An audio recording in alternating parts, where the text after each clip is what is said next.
He guides me in paths of righteousness for his name's sake. Even though I walk through the valley of the shadow of death, I will fear no evil. For you are with me, your rod and your staff, they comfort me. You prepare a table before me in the presence of my enemies. You anoint my head with oil. My cup overflows.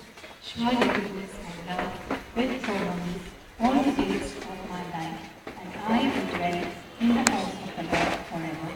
Thanks be to God.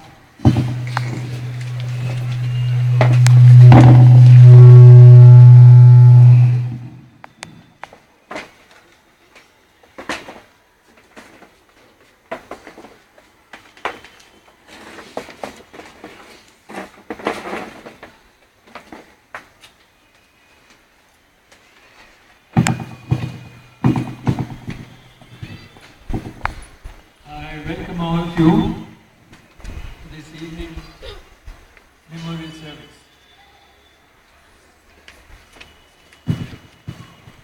I am a firm believer that marriages are planned in heaven. It's a usual saying everybody says. I am a firm believer. So this evening I want to share with you my own experience of this verse, this saying, and also to share with you some secrets between us, which even my children don't know, much less the others in the family.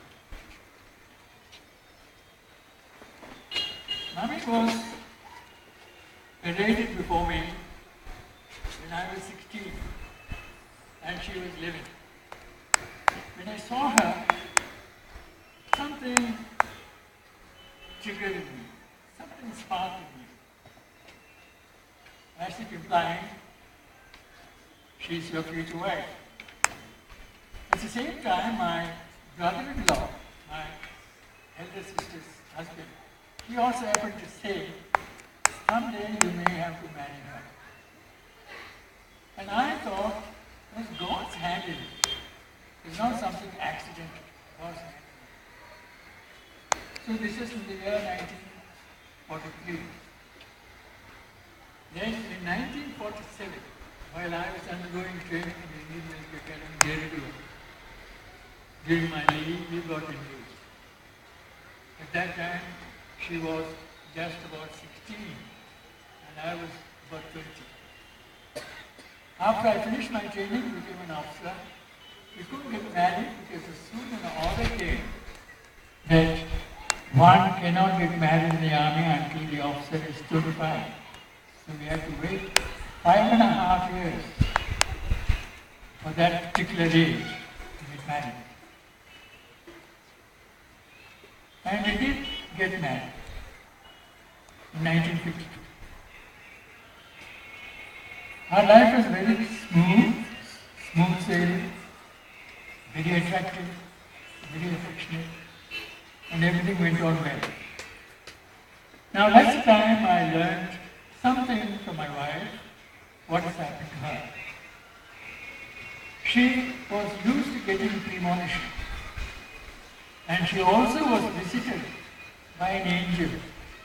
She could say whether it's an angel or someone dressed in white like a old woman. She used to come in her dreams and talk to her. Tell her how to be good, do this, don't do this, do nothing else. And this sort of a situation she had quite a number of times, not very frequently. When we were married, 1952, she had a visitation again during our first night. Both of us knelt down before her and she blessed both of us. And later on after that, she never appeared. That was the end. So ours was a marriage blessed by heavenly people, heavenly angels. And we had to live together so that a permanency is there, some solidarity is there. The next premonition she got was 10 years later. Her own mother died at the age of 30. with 3 children. So she said she was also going to die at the age of 20. By the time we had 2 sons, and our daughter Shobha was on the way. So this is too much of a shock, too much of a blow. So I knelt down and prayed to the Lord. Lord, you have shown me this woman, and I married her according to your orders. Now I want to take her away. What will I do with 3 children? Then I asked Lord, please extend our life by 30 years. At that time I thought that was quite a large number. Shobha was a cesarean baby. She was born without any problems. And when we were driving home, she said, when she looked at the house, she said, I never expected to come back to look at this house. Then I told her, this is the Lord's will. Of course, I didn't tell her that she had another 30 years left. So that crisis passed. And we are living together with 3 children. Shobha was a baby then. The next premonition was in later years. Here, in this house. Now what I wish to point out is, God has a plan for every life, every person, right from birth to death, including your marriage and all the activities. He has drawn a graph from 0 to sometime. Now there is in management a thing called ABC analysis. A is most important, B is little less important, C is little less important. So this is applied in all our life. So A is that I have fixed this for you in this graph, no change. B is some changes could occur if you pray hard, keep on repeating. And C is you just make a mention, I do it. So God has a flexible plan. Hindus talk about fate, vidhi. This has been ordained by God, now no one can change it. It's not quite correct. God does change. Does change our plan, our own life. That's what my belief is. So, when I prayed to God, He granted it. Probably this came under B or C. Just simply asking, He grants it. If you don't ask, He won't give it. Remember that. So many people feel, now why should I ask God? God is not going to answer my prayer. It's wrong. You ask, you must ask. So that's how I asked for 30 years, and Shobha came out as a baby and we started our life once again. Then we moved into this house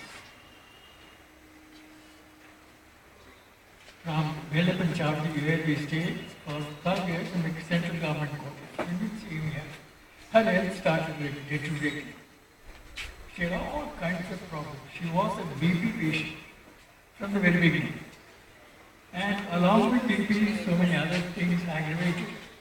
And she had thyroid, she had heart problem, she had liver problem, and she had kidney problem. All this added together, she was in and out of hospital a number of times. And then finally she was admitted last year, not last year, year 2009, on November, end of November. At that time she had the next premonition. She said, if I get out of this hospital alive, it will be a miracle. She had decided she is going to die. And she gave her will, announced it, first to Shobha, we had it recorded, how to carry out all her, distribute her jewelry. She had nothing else to give. And then she was, I am going to tell her the story silly, you are going to come. She said, no, this is my will, I am not getting out of the hospital alive. That is the premonition. So again, I pleaded with the Lord. And the reply, which was in the form of reflection, dear boy, you asked for 30 years extension for your wife. I have given 47 years. Now I want it back. That is the reply I got for the prayer. So this is question A of part A. It cannot be changed. So what God has decided certain timetable, He abides by it. We cannot ask for a change. If you can ask, if you ask for a change, it's not done. So last year, 3rd of January, she died. She breathed her last. And the 5th, we had a funeral service. Just one day today, that's 1 year today. So that's why we are having this memorial service. We know, as Christians, we have the hope that we will be alive, we will be conscious. We don't know in what shape we will be, because the body is left behind on earth. And we have built a cemetery for her.